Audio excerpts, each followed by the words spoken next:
Good evening and welcome to the Wednesday, June 17th, 2026 Penfield Town Board Work Session. I will now call the meeting to order. Please rise for the Pledge of Allegiance. To the flag of the United States of America and to the republic for which it stands, one nation, under God, indivisible, with liberty and justice for all. Madam Clerk, will you please call the roll? Barry. Here. Dean. Here. Getz. Here. Lang. Here. Teglash. Here. All here. All right. Can I get a motion for approval of the May 20th, 2026 minutes? So moved.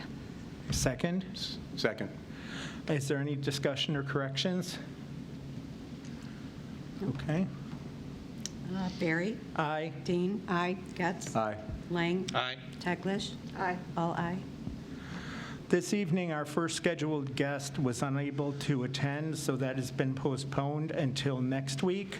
So we will be going to a presentation from Sarah DeSantis with Barton and Loguidice regarding the Penfield Forward project. Yeah, so Grace is here to provide a brief overview of the first phase of Penfield Forward, which was the community outreach and solicitation for input and feedback on future facility needs for the town of Penfield. And without any further ado, I'll pass it over to Grace. Great, thank you, Carrie. Can you all hear me okay? We can. Yes. Excellent. And can you see my slide deck? Yes. Yes. All right, perfect. We'll get started then. Thank you very much for having me today at your board meeting to provide an overview of this project. My name is Grace DeSantis. I'm a project community planner with Barton and Loguidice, and I've been facilitating the public engagement pieces of the Penfield Forward project over the last couple of months.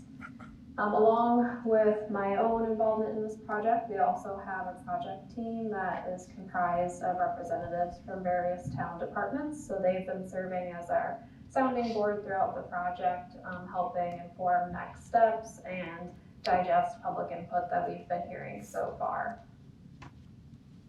So today we'll start off by reviewing the purpose of this project and why Penfield Forward is happening right now. We'll also review the process for Penfield Forward as well as progress that we've made and our next steps in this project. And then I'd like to spend some time reviewing key findings with all of you and takeaways that we've heard from public input so far. And then we'll wrap up with our next steps for this project. So just as a brief refresher, the Penfield Forward Tomorrow's Town Spaces project is looking at the future of town facilities and how improvements may be phased over time. Essentially, when we look at the current town facilities, particularly Town Hall and the Community Center, which are your activity hubs, these facilities were built, decades ago. So Town Hall in 1965, Community Center opened in 1985. So what we're experiencing in these facilities is that, we're running out of space as population and services have grown, or using spaces that weren't designed for the intended purposes of today's uses. So with that, the current project is aiming to understand how we may look at these facilities and improvements made over the long term so that any investments in public facilities are done efficiently, effectively, and meeting community priorities as well. So our main objective of this project is foremost to understand community concerns and priorities related to town facilities. We are asking for input on all town facilities, whether that be buildings, parks, or open spaces. However, we are specifically focusing on Town Hall and the Community Center, again, as those are your key activity hubs within the community.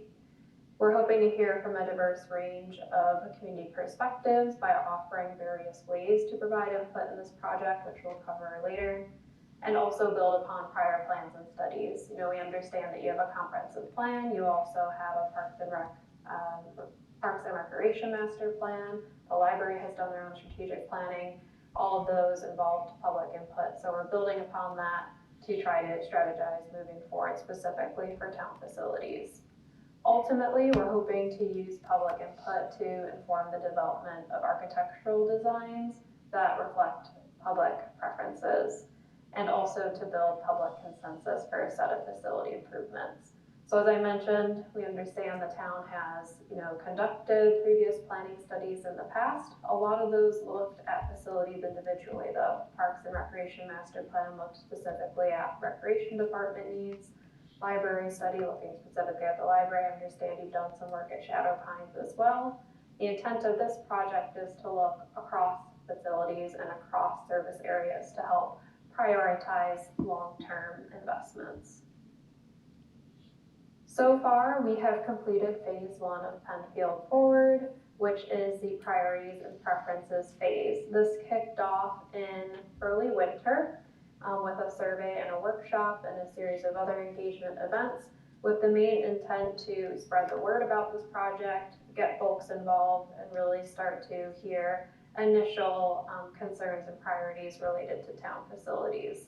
That phase 1 is now wrapping up, and with initial insights heard, we're looking to move into phase 2, which would be developing preliminary recommendations for facility improvements.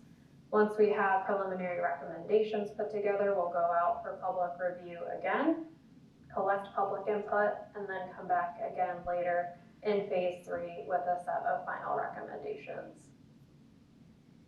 So far we have conducted 6 different community engagement exercises as part of Penfield Forward. We started off this project with facilitating a public workshop at the community center on March 2nd. After that community event, we also left our engagement posters up in 3 different places throughout the town for a couple of weeks to collect additional insights after the fact. We also paired that initial launch with the public workshop with a community survey as well, and that survey was up, available online and in hard copy until April 10th. Then, in order to get insights from specific facility users, we also hosted 2 different focus group sessions. So these were by invite only and intended to be, targeted discussion with specific facility users to get their specific opinions. So the first focus group that we had was with common town facility users. You can think of, organizations or groups that operate programming outside of town facilities. And then our second focus group was with outside agencies and organizations. So this consisted of mostly, community serving organizations outside of, the library or town programming or recreation department programming. We also wanted to make sure that we were giving folks an opportunity to engage in this project on their own terms and in their own environment. So we also paired the workshop, survey, and focus groups with a series of pop-up events as well.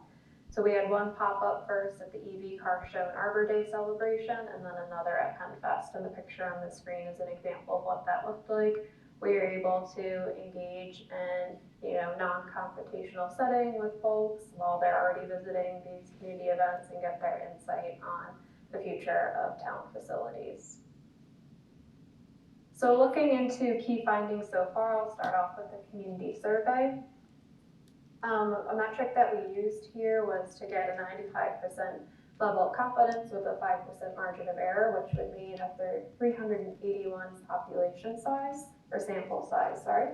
We did exceed that threshold of 528 responses. We were glad to see that, but of course we wanted to collect more input, which is why we went forward with additional focus groups, workshops, and pop-up events as well. Some highlights from that survey: 61% of survey takers felt that the town facilities meet needs somewhat well or very well, so just over half. However, we also asked if folks are going to other communities to find spaces or programming, and over half said that they did. So a little bit of conflicting opinions there, people feeling like, okay, the facilities we have are meeting needs, but at the same time, I'm also going to, Parrington or Henrietta or a nearby community to get services that I can't find in the town of Penfield. We asked how different facilities should be prioritized for future investments over the long term. Again, thinking not just about our individual programming, but how investments can be made at a higher level. And ultimately, the Recreation Department floated to the top as the #1 priority facility for investments for improvements. Not too far under that, ranked #2 was the library, and then 3rd was Town Hall. 4th was the town courts, and then 5th was other, with a lot of folks chiming in about different park facilities, particularly Shadow Pines. We also asked specifically about the community center building and how improvements should be prioritized within that specific facility. Ranked #1 from responses was more space for the Recreation Department and their programming. 2nd was more flexible multi-purpose spaces, and 3rd was more space for library programming. We also pulled in recommendations from the Recreation and Parks Master Plan and the library's strategic plan into the survey to ask folks how they felt about those recommendations. I think it's important to note that over 75% of survey takers supported both the recommendations in the Parks and Recreation Master Plan and the recommendations in the Library Strategic Plan as well. So the Recreation and Parks Master Plan that recommended a new recreation center facility, whereas the Library Strategic Plan recommended a series of library improvements. We wanted to dig further into those library recommendations, so we did specifically ask if folks preferred to see the library renovated in place or built new on site, built elsewhere, or has nothing changed. And over half of respondents preferred to see the library renovated where it is right now.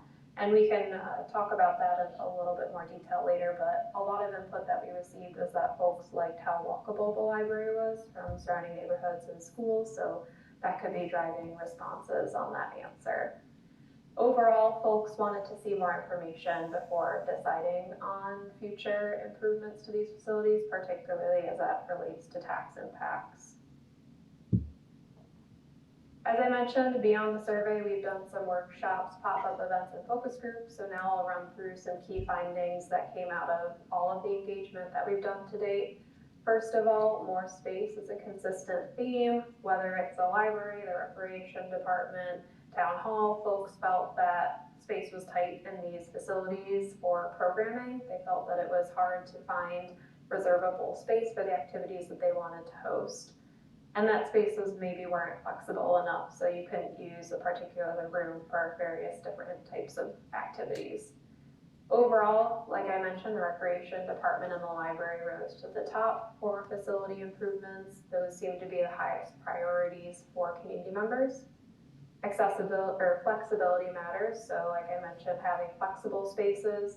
We did ask about specific types of multi-purpose rooms, and the one that folks were most interested in was a large event space, so somewhere to do indoor programming for events, followed by multi-purpose rooms, so rooms that might have like a partition that can be moved around so your room can be adjusted based on different activity needs.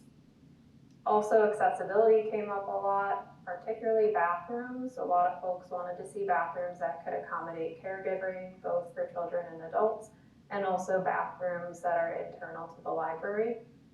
We also heard a lot about wayfinding as well, just difficulty navigating community center, and also the town hall came up frequently as a facility that was hard to find their way around and get where they needed to go.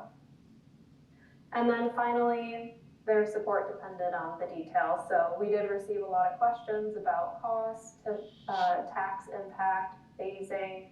So these are things that we'll need to think about in greater detail now that we know what initial priorities are, and bring those back out to the public for consideration in future phases. When we looked specifically at the recreation department, there were a couple of key themes that came up repeatedly. One of which was the desire for an indoor year-round activity area. So something like an indoor gym or multiple indoor gyms besides the one that's currently available in the community center. We also heard a lot about an indoor walking track. Folks were very interested in having that available in their community. And also a fitness space as well was frequently cited. An aquatics option was also mentioned. Ultimately, an outdoor pool seemed to be the highest interest in terms of an aquatic facility, but there was still interest in an indoor pool or splash pad. And then space and scheduling came up too as well. So like I mentioned before, space was tight, having difficulty scheduling and booking the rooms that they wanted for activity.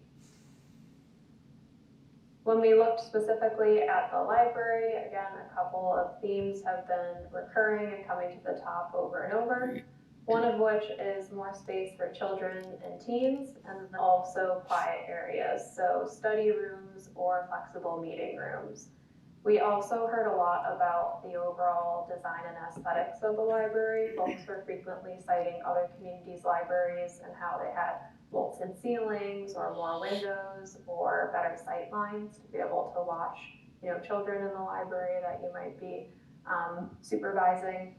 We also heard a lot as well, an interest for community programming spaces, so something like a maker space where you could support STEM programming, a cafe or community exchange space, so things like puzzle exchanges or seed exchanges. Ultimately, as I mentioned, from what we heard in the community survey, preferences regarding the library seem to lean more towards renovating the existing space you have or finding a way to expand the existing space rather than relocating elsewhere. When we looked at Town Hall specifically, I want to start off by mentioning that we didn't receive as much input on Town Hall as we did the Recreation Center and the library. I do feel that that is a reflection of the fact that most folks are coming to Town Hall for public meetings or for transactional purposes. So they're there to make a payment or apply for a permit or meet with a town staff member, whereas their interactions at the community center are a little bit more, longer term and engaged. So for that reason, we've received fewer responses related to the town hall. However, those who did provide input on the town hall generally were, appreciative of helpful staff and the services that were provided there, but they did raise some concerns as well. And as I mentioned before, this was particularly around wayfinding, so finding it difficult to find the particular department they're looking for, having to go upstairs to, visit the department that they're planning to meet with. Accessibility was also a concern as well, so not enough areas to sit and rest or to meet in a group in town hall, and then outdated transaction counters as well, so service windows. So we received less input on town hall, but still good feedback, and I think it's also important to note that in earlier phases of this project, we also had the opportunity to talk to town staff about challenges in town hall as well. So I think that a lot of the input we heard from town staff was reflected in what we heard from the public, and that generally town hall is like the community center running out of space, has some wayfinding challenges, and modernization needs as well, particularly as a lot of the building mechanicals are starting to come to their end of life stages. So we have not started phase 2 yet, which will be putting together our preliminary recommendations, but I do want to just highlight here kind of the direction that we're trending in based on public input heard so far. So based on the results of the community survey and our conversations with folks at the workshop and the pop-ups and the focus group, it does seem like folks are pretty inclined towards the idea of the new recreation center, which was proposed in the Recreation and Parks Master Plan. Folks also seem to prioritize renovating the library in place, opposed to relocating it somewhere else. And then also we did receive some pretty strong opinions on relocating the courts as well, and that the courts didn't really seem to fit within the community center building, in terms of conflicting uses. So folks were interested in seeing those courts relocated elsewhere if that's possible. And then coming back to this idea of renovating the library, I want to mention that we did receive a lot of input about limited space in the library. So folks are thinking about if the recreation department and the courts were to move out, then maybe that would make more space available for the library, not only to be renovated and modernized, but also to provide some space for the library to expand in and alleviate those space concerns. Again, this is all just preliminary ideas from the input that we've heard so far, and there is a lot of consideration that we need to think about before we head into phases 2 and 3. So I have highlighted some of those here. First, town courts arrangement. You know, folks were interested in seeing the town courts relocated, but we would need to know if there's a space where that is even possible to do so, and if they were to relocate, how would that impact their operations and safety and security. As I mentioned earlier, we also heard a lot of interest in an aquatic facility, which the town currently doesn't have. Due to costs and liability of aquatic facilities, that's something that would need to be looked into further to better understand if that is feasible in terms of future facility upgrades or not. And then, of course, tax impact and affordability. So at this point in time, we have not presented costs to the public as part of this engagement process. And that is something that we have received a lot of questions about, and that we know is something that we need to address before finalizing recommendations. So future phases will look to offer cost estimates and tax impact implications to members of the public so that they can provide, you know, more informed choices in terms of their preferences for future facility improvements. So next steps for us here are to move forward with developing preliminary facility improvement recommendations based on public input heard to date. Then we have planned to hold another public workshop in the summer to present those preliminary recommendations to the public and get their feedback. Then with that feedback in hand, we'll turn around a set of final recommendations later in the summer. And then just as a reminder, we do have a project website for this effort. So that has been a continuous one-stop shop throughout the project for folks that want to learn more or hear about our upcoming engagement opportunities. So thank you for your time and attention. And if anybody has questions, I'd be happy to answer them. Or you can also feel free to reach out anytime if you want to digest the input first and then follow up.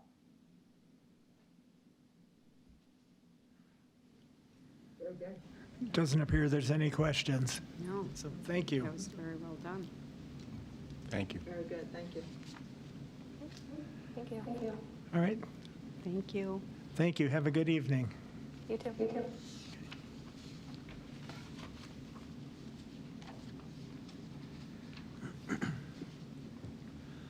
All right. Well, that was certainly informative. Yeah. Next, we'll move on to public participation.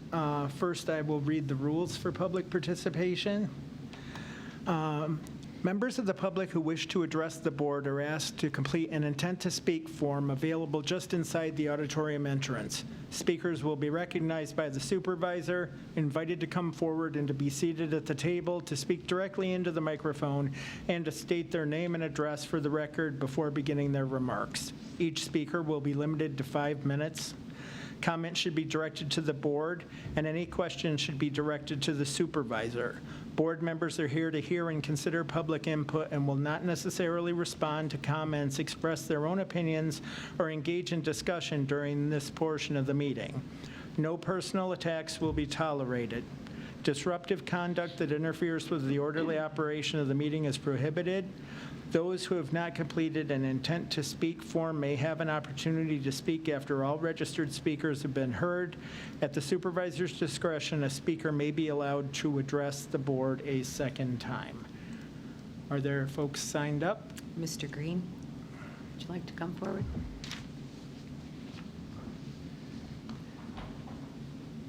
Good evening, Roy. Hi, Kevin. How are you? Good. How you doing? Fantastic. Well, good evening, other esteemed members of the board. I have 2 items I'd like to talk about today. So one, I am Roy Green, 1394 Marchton Road, Webster, New York, but Town of Penfield resident.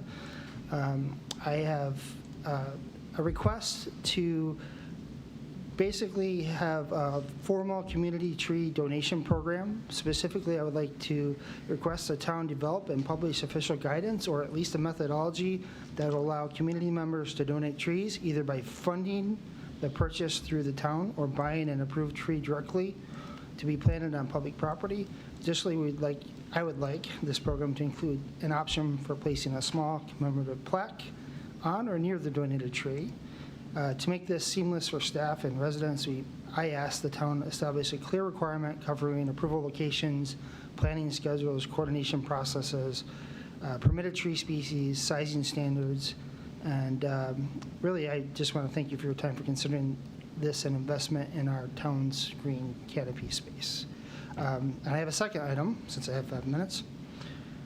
The second item is on the May 20th meeting that occurred, just like this, a work plan meeting. I was not able to attend. I was out of town on that day, but I did watch the recording, so people do actually watch those recordings on occasion, just so you know.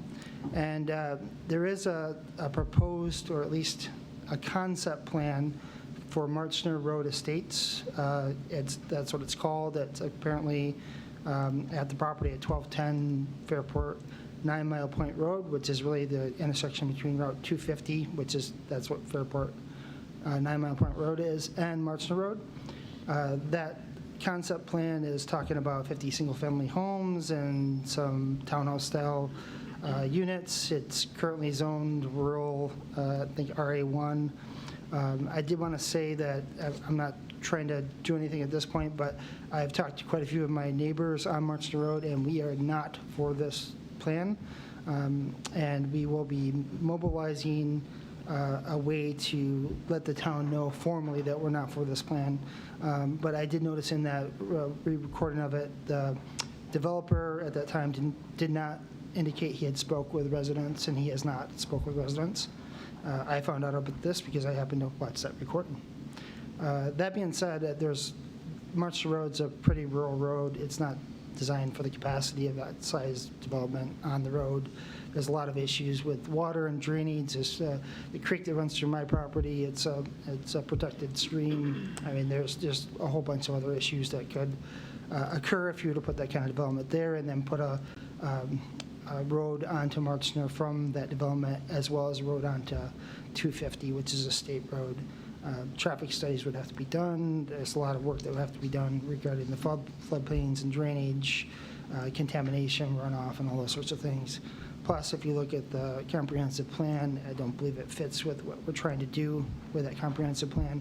But I'm not trying to argue that today. I'm just letting you know that neighbors have not been consulted, and the neighbors that I've spoken to, which is more than 12, do not like this plan. That's it. All right, thank you.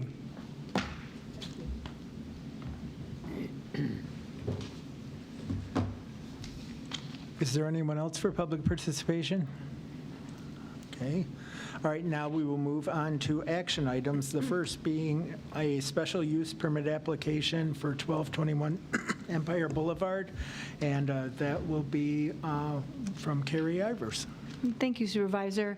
The town just received application for the special use permit for a new operator at the former K2 Brewery site, which is currently vacant. So we are proceeding with the application. It's located in the LaSalle's Landing District.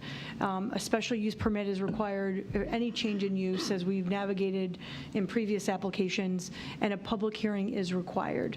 So the public hearing can be set for the July 1st legislative session. They do have a complete application. This is the first town board application in captivity being navigated on our new GovWell site. And so far, it's going pretty well. The applicant and I are being very patient with one another as we figure this out for the first time. But so just wanted to share that with you. The applicant will be here, or the agent for the applicant would be here to present at the public hearing, and certainly we'll be forwarding this on to Monroe County for the 239M review. Additionally, the application does include a waterfront consistency review. The applicant has provided their form, and we'll be doing our analysis, and I'll be working on a memo to the town board to prepare and present at a future work session after the public hearing. Can you please explain what a 239M review is? It is, Monroe County Planning and Development, anytime certain projects, if they're on a state road, a county road, if they meet certain requirements, they require the county's planning and development review. So the county will circulate it to various departments to get input and feedback. They prepare a memo that will be sent back to the town, and I will provide that response to the town board so that you can see any comments that they may have about the application. It's based on a section of the general municipal law, and they provide comments, and if they are in favor of it, then it presents the board with a supermajority requirement in order to approve it. So it's common for, many, many, many applications this applies to. So. Yes. Are there other questions? All right, so we will move on to our next item, which is sidewalks with Mark Valentine. Thank you, Mr. Supervisor. So we started collecting sidewalk input a month or so ago. In May, we put out the call for it. The public has responded. We've compiled the list. Unfortunately, the number of requests kind of well exceeds the budget I think we're going to have. So subsequent to that, working with Matt Prinzing, our GIS specialist, he prepared a map showing all the locations where they were requested, as well as he developed a bit of a scoring matrix, and that can be adjusted. So right now it's not really weighted. So if there's priorities of the board, that can help, weight that, but that, looked at proximity to schools, proximity to, number of homes. So there was a different number of different things within that. And then as well as provided the active transportation draft, which is still coming out, and that had a list of priorities or gap locations in that as well. So this is what went into the matrix. So looked at, where it was in proximity to town land, commercial area, preserved lands that are out there. So just trying to provide whatever information to the board to help, with your decision, and as well as, obviously we need to, figure out a budget as well. So as we're in the budget season, I put a placeholder in my budget for that, but dependent on where and how much sidewalk, the board is looking at doing next year, obviously, affects that portion of it. So at this point, turn it over if there's comments, input, or additional information the board needs or wants, or we can provide that. I have a list of things to discuss, so I'll eat up some time unless anybody else wants to talk first. Carrie, if you want to navigate the Google Maps here. So I looked at the scoring map, and actually I found that to be super helpful. So thanks to Matt, I think you said was who created that. Right. I thought that was a really nice to help navigate, kind of trying to put pen to paper on what the priorities should be. So when I looked at it, anecdotally, I looked at places where we could connect existing sidewalk infrastructure and also connect high traffic pedestrian areas. So things like schools, public recreation areas, public transit stops, those should be kind of our priority to guide us here. So the first one on the map that we look at here, Old Penfield Road and Penfield Road. I've actually been approached by several neighbors who use this on a fairly regular basis. Some of the folks from the apartments and townhouses that kind of dot the area there. And, their concern is that the sidewalk just ends as you come down the hill, as you can kind of see there in two separate places. And there's no actual curb cut. So for those that have accessibility needs, the sidewalk as a curb just ends there on your left-hand side. And there's no way to connect other than going through a grassy knoll to try to continue down the sidewalk. So that presents challenges as well as safety issues there. And it's, we're talking about a short distance there, as well as to the east to connect the other existing sidewalks there. We also have a pretty popular RTS bus stop there, where several of the, kind of neighbors commute on a daily basis. So when we're looking at budget, I think this was maybe the lowest, if not one of the lowest costing areas to kind of connect our existing infrastructure. So I thought that was an important one to consider.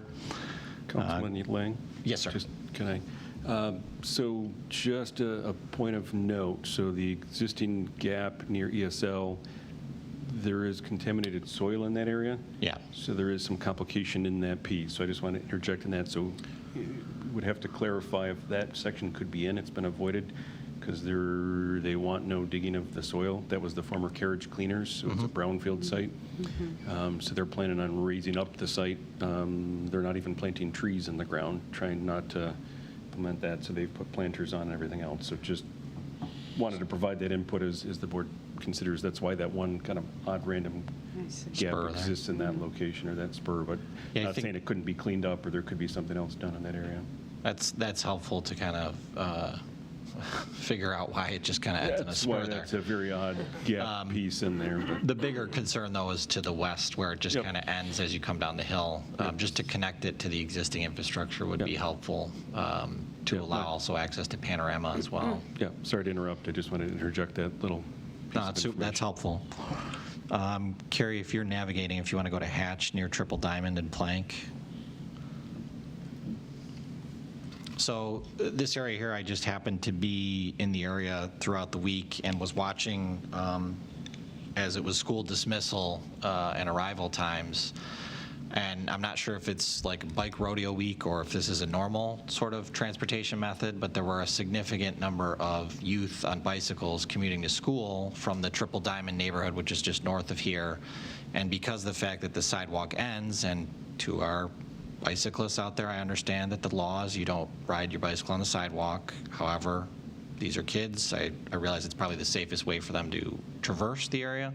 So seeing them go through the lawn of the church instead of trying to ride the median, which barely exists, I know this was identified as a priority area, and it would seem, based on anecdotal observation, that we do have a considerable amount of traffic, pedestrian and bicycle, through that area. I thought that would be one that we really should consider because it does connect to 2 elementary schools and is a place that we have seen some requests for in the past, I understand. So that was a second location. Cary, Atlantic and 5 Mile and Milford Crossing area. So this is one that a group of residents gave a pretty good presentation on.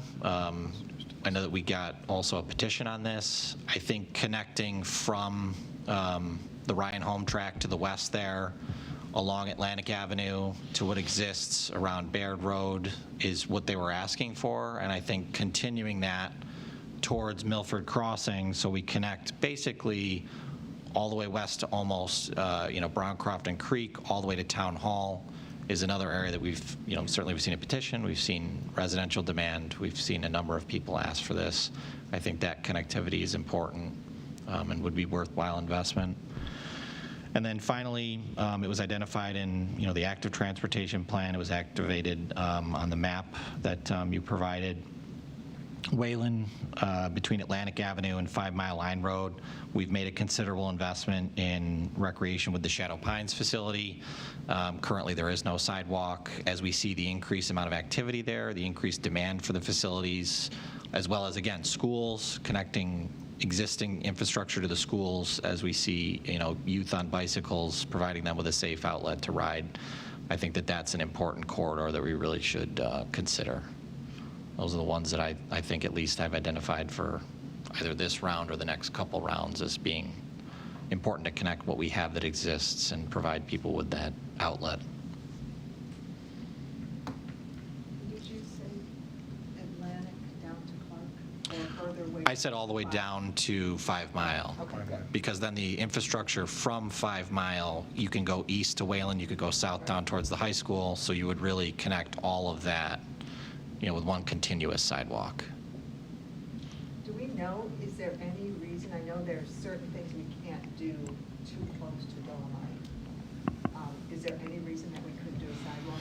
In the right of way. Yeah, pedestrian pathways are allowed. That portion is a county road, so we'd have to work through the county on that.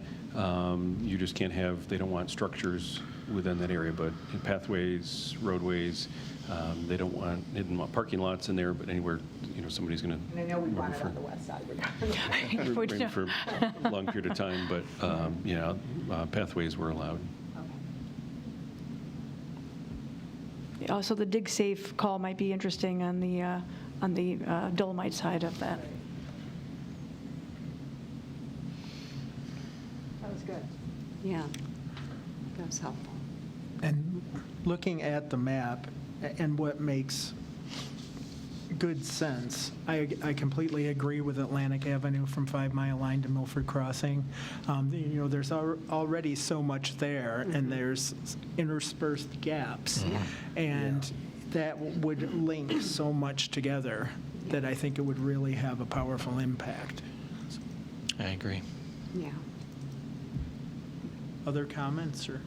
Just in regard to that, there's that big curve in Atlantic Avenue and just a shoulder there, and people are going fast. And then, a lot of times they ride the shoulder a little over the line, or they're coming from the other direction. And, it's fast moving and very treacherous for pedestrians, for sure. Yeah, I just want to say, I know, Mark, you made this point, is that, we hear from the community that they want us to make these investments, and we appreciate the feedback, and certainly if we could, we would make them all in one shot. But, as we try to invest in this, pedestrian safety element, I think it's important to connect what we already have that exists and then invest in other areas where we don't necessarily have those connections just yet. Yeah. On the blank spaces, right? Yeah. Yeah, I think, well said, Bill, especially some of those, notwithstanding the one issue with a Brown site,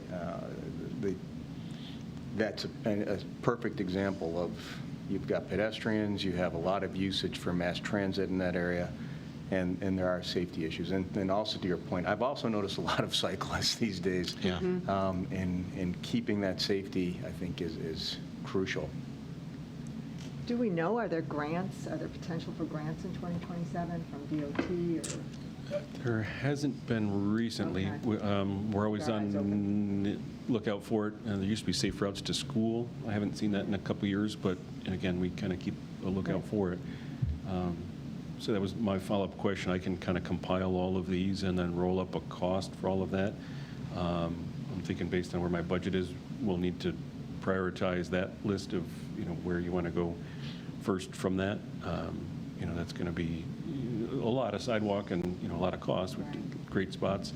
But just as the board's looking at spots, so I don't know if that's my takeaway for tonight. I can pull all those together, map them on one location, give you a cost breakdown of what those would be, and then, obviously as the board's looking at the budget, can then, whittle down, okay, these are this year, these are potentially 28, and beyond. And Yeah, I would appreciate that. That works. Going back to Bill's point, the first one that he provided detail on, it's a small one, right? Yep. So perhaps it's not the greatest, but again, there's a bang for the buck there. And it would provide an ADA compliant connection. Right now, for kids on bikes, people in wheelchairs, mobility issues, it does dump you off into a grassed area. So at the very least, making the connection, providing an extension and a crosswalk, would go a long way to safety for that one. You've got a pretty diverse population in that area between all the different apartments, townhouses, et cetera. And I do see it used on a regular basis, and it's funny anecdotally, but not funny to see somebody approach that and just realize at the last second that there's nothing here. Yeah. Like, it just ends. So again, bang for your buck, sure, absolutely. But all these, I think, provide kind of that. Okay. So is that good for the board if I roll up the cost and then the map and Yeah, then please. Yes. come back and ask for some prioritization on that? Yeah. Okay. Anything Do else you on need that? anything from us, or? Nope, I Just just that- wanted to make sure Okay. I know my direction, so thank you. All right, so now we will move on to informational items and back to, well, actually, both of these fine folks with the 2027 CFA grant application topic. So when the CFA was announced, we did share that with department heads and encourage folks to take a look to see if there were any programs or projects that CFA grant funding could potentially be used for.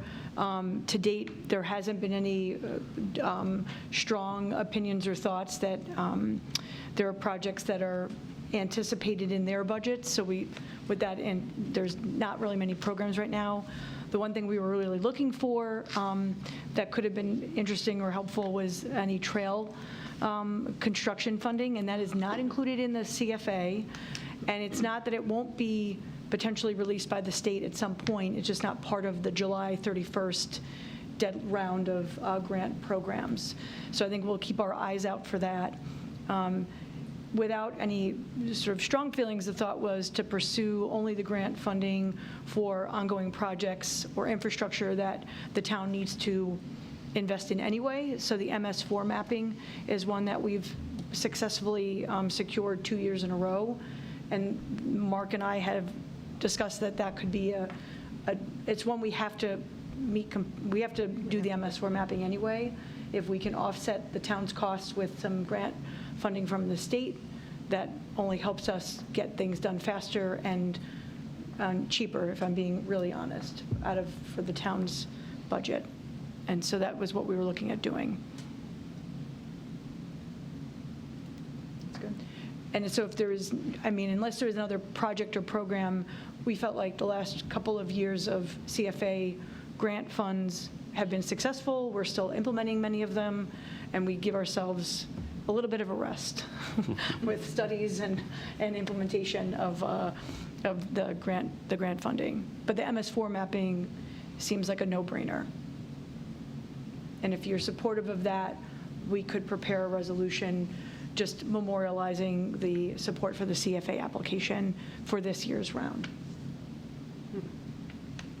Any other questions or comments? So do you need that? I can double check I will. There is a matching There is a percentage to that. match. That's why Okay. they need that I think it's a support. 50. I think it's a 50-50 match. But again, the town has to spend the money on MS4 mapping. Yeah, we've invested in it already, but that's why the resolution to show the board's support for that. And we have that, a number in our budget already? for Correct. MS4 mapping? Yeah. Yep. Okay. So just a support or a vote to allow us to prepare the So when would you resolution? want that by the July? With the July 1st. Because the deadline, the submission is going to be due at the end of July So you need us, to support us making application. The town's going to be awarded the grant, so if you decided you didn't want to spend that money, we could always turn the grant down if at the time when I mean, I know. I have to say it. Right. I know it sounds silly to say out loud, Right, but yeah. if there was ever a reason you needed to, you could walk that back if you needed to. Right. So you're looking for approval to prepare a resolution? Yes. Does that require a vote? Well, often we do that as a vote, but I think they have a direction, I think, unless there's an objection, I think No. maybe prepare something to consider by the board and July 1. I think that's okay. Yeah. All right. I support that. Yeah. Hey, everyone appears to be in agreement. All right, thank you. All right, so next we will move on to held items and the fee schedule update. Yes, so this is a held item. We chatted about the fee schedule. There's the main driver of that conversation was needing to bring the Alpheus Clark House and Lodge reservation fee. We need to establish that and add it to the fee schedule. We also did identify a discrepancy in the conditional use and special use permit fees currently charged by the town. For some reason, there's the zoning board, their permit application fee is $150, and town board and planning board is $125. So we would look to make that uniform across the boards. And so just wanted to bring that back. I know that there was some discussion at the last meeting. We have vetted or verified the janitorial services contract information, so the costs associated with that would need to be addressed. But in addition, so we just wanted to come back and see if there was any decision on the fee that would be charged. And I can bring up the the comparison lodge rates again, just for everyone's, sort of to remind everyone, the charges for comparable facilities located that are located elsewhere in the county. We did look at the sort of the operational costs associated with the lodge as a potential basis for determining a fee. And so just wanted to see if the town board wanted to move forward with a resolution to modify the fee schedule to add a fee for the reservation. And if more time is needed,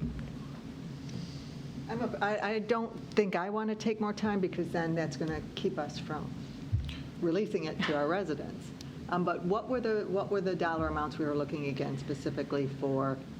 so this was just sort of a breakdown of basic costs. Costs, right. And so, But we're missing two, right? yeah, and those are fairly minor, so that Okay. might be 100, it's a fairly minor number. Okay.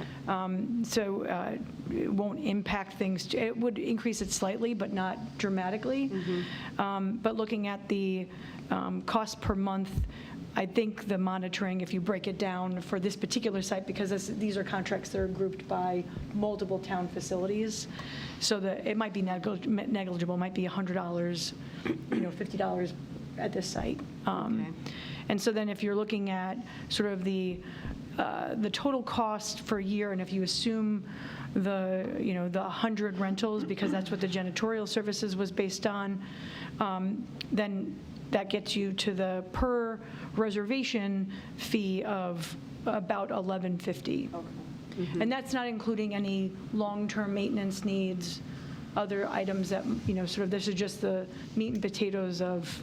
So the 1151 is the break even? Is that what you're saying? Correct. Well, it would be a little higher. A little higher, correct, a little higher. Per use? But this was based on 100 reservations, so Okay. if it's 100 reservations, this is what the, sort of the cost per reservation would be, if that makes sense. Is that a feasible amount to expect, 100 reservations a year? Well, it's difficult to know. We Yeah. won't know demand until we let it, I mean, I can tell you just based on the phone calls that I think the Director of Recreation has been receiving for when is this going to be available. But I think it's comparable, I think 130 might be consistent with other county Oh, okay. facilities. It could be, if you just think about it for the 2 days on a weekend, you're already at 104. If it's any more days than that, a Friday, a Thursday, a weekday, event, it could increase higher than that. Yeah. Do you suggest having a different rate for weekend and weekday, or do you suggest having it be flat? I will say, not me, as a group, facilities, parks, recreation, engineering, building and zoning, everybody that's had some part of this project, either from the construction side and now moving on to operational side, thought that a consistent one rate made sense, because it's going to potentially be used by, it could be a great conference location during the weekday, it could be a great business meeting location, it could be a retreat type of a situation. And regardless, once you run it, you have it for the entire day. For the entire day. So thought that would be having a consistent rate, although it can be, the fees can be broken down by Friday, Saturday, Sunday, and Monday through Thursday. The system can be set up to accommodate that if the town board wants to move in that direction as well, where whatever the town board wants is what staff is going to implement. My initial thought is for this year, and this is going to come with a question. So for 2026, we would have one fee. Let's ease into this. But if we discover that, something is preventing people from running it during the week, or we're just not getting it, perhaps we could look at it, which then begs the question, if we got into October and started seeing some real data coming in, we could always amend the fee schedule, correct? Yeah, so as a reminder, there'll be an opportunity around the November mark. We generally will come to the town board Right. with changes or recommendation for fee modifications that might be needed. And so certainly you'll have an opportunity at the end of the year to set the 2027 fee schedule. And so other fees, that we look at the fees globally at that point. And so if that would be a perfect opportunity to modify, if there are need, or at any time, if you can modify the fees anytime you feel that's necessary or, prudent. Right. I think to your point, I don't want to belabor this any longer. I think that we're starting to see demand is there. So I think some of the feedback I got at the ribbon cutting, which was a great event, thank you to you guys for putting that on. We're not going to really know what we have until we're kind of into it. And that setting a fee that's stable across the week, as well as resident, non-resident, this first few months, through the rest of this year. Understanding the expenses and, how many reservations we get by the end of the year will tell us more than we can really determine at this point. So, my suggestion, based on the data you've provided, would be to align with, the county's Grandview and the clubhouse at Durand for a fee. That looks like it would, based on the calculations, put us at a good spot financially. And I think see what we have by the end of the year. But, that would be my suggestion, is the $15.75 weekday, weekend, resident, non-resident, make it simple, see what we got, put it out there. So you would recommend, or your thought is to charge the same whether they're resident or not? I think so, yeah. I would, that's the only thing you said that I would counter, that I think residents should be less than non-residents, simply because we do that for Dolomite and Harris Wayland. That's just to be consistent on how we price things. But again, to get through the year. Well, that has been suggested already, that residents, non-residents would be more expensive. Right. Yeah, but I can't, what I can't figure out is, how do you charge for the difference? That's all in the reservation, when they make the reservation. So if a non-resident would would apply for the reservation, then a different fee gets charged based on their residency. Right, but we have to figure out what that fee would be. Oh, what the yeah, number so- would be. I mean. Gotcha. I can look, I think that the current difference between resident and non-resident for Harris Wayland and Dolomite, I think it's more than 50% higher. I think it's closer to 60. It's a sort of for the purposes of easy math, town staff as a group discussed a 50% higher rate for non-residents. I can pull up the fee schedule to. Right. I would say that comes to 2,300 and change. That's a lot. That's a lot. I think that's steep, yeah. Yeah. While I agree that it should be more, when you take the percentage of a high number, right? Yeah, right, it's just more. It does really increase it. I was thinking just $200 more, or, I was kind of on the same track of like Yeah. $1,800 Yeah. for non. So it's not anything that's, I don't think that differential will be prohibitive for non-residents, but I do think, because I agree with you, Bill, I think this is a good start. $15.75 is comparable with Durand, and I do think the Penfield paid for this, so there should be some sort of a benefit for our community. And I still think it's such a beautiful venue. Yeah. I think that, that differential wouldn't scare anybody away. I don't think we're leaving money, using a terrible slang, but we're not leaving any money on the table that way. No, I agree with you there. I think the difference is not what's going to drive the decision. Yeah. Okay. I would think 1750 would be a nice round number, and it's not that much higher. 1750 for what, non-resident? And or- non-residents, yeah. Okay, I think that's a little generous. But, we have to have a starting point. We have to see, yeah. Yeah, exactly. We, as pointed out, we can get the data, see where things are, Yeah. and Right. amend as we need to. and I Yeah. think Bill's point, that is a price that Because I think one of our big concerns is we have invested a lot of money in here. We don't want to lose knowing that what the costs are and the cleaning. That's very new to us for the lodges. So worst case scenario, it is a little much, and we can go into 2027 and say we can reduce this now. Yeah, we'll at least have the data at that point. Exactly. Yeah. Yeah. Yeah, we have to start somewhere. So 1575 and 1750, is that? Yeah, I'm good with that. yeah, I'm good with that, too. I'm good with that. Okay, so we can prepare a resolution for the July 1st legislative session. Well, do we want to do it sooner?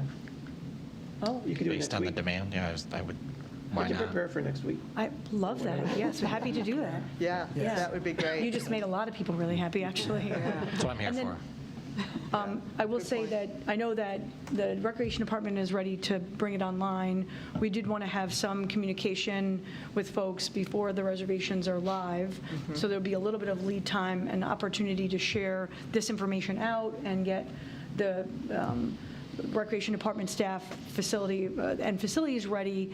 So we still, the reservation start date will be dependent on when the building is final and ready to be occupied by the public, and all the kinks have been worked out, and then operationally when it's ready. So more to come on that. We'll certainly share that here with the town board as soon as we have a hard start date for reservations.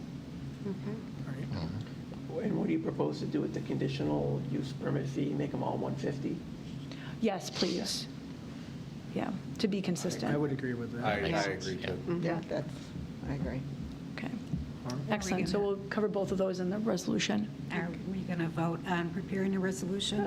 I think we just have a resolution ready to go for next week. Okay, great. Great. Thank you.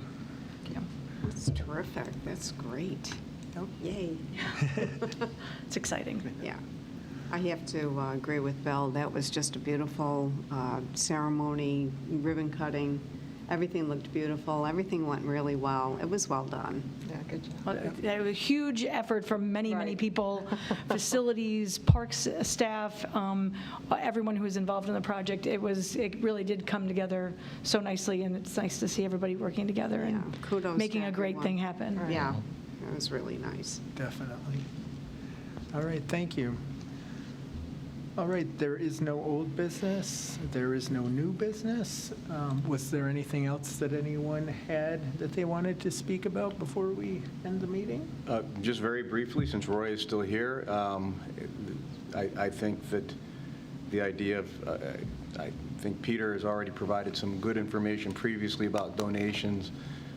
Should the town board wish to move forward with coming up with some sort of process, my only recommendation would be get stakeholder, get the Parks Department, get our, well, I'll be speaking with Mark about who might be the right people to speak with, but I think it'd be wonderful if we could do that. Some other communities have done it, and it is quite nice, and there's some great opportunity to get involvement and have the town have some more trees planted.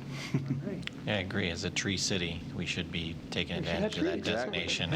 And the street canopy is important. I So, completely agree. It's a Yeah. great idea. I certainly support Well, moving that and forward. just going back to what we've heard from the climate change and what those trees can do, it's quite amazing. And I like the idea of using native species and kind of, Absolutely. having some guidelines instead of just handing out random trees. I think Right, that no, would- I think that's got to be a requirement. Yeah, that's key. You could hand out our town tree, and then it would be more noticeable around town. I think it's a red maple, isn't it? I think you are correct. It is. Yeah, It's a good tree. that's a very good tree. Beautiful tree. Very good. Anything Thank you. else? No? Thank you, Roy. All right, so our next work session meeting will be June 24th, and if there is no objection, then I would move to adjourn the meeting by unanimous consent. And seeing none, I will adjourn the meeting at 7:33 PM.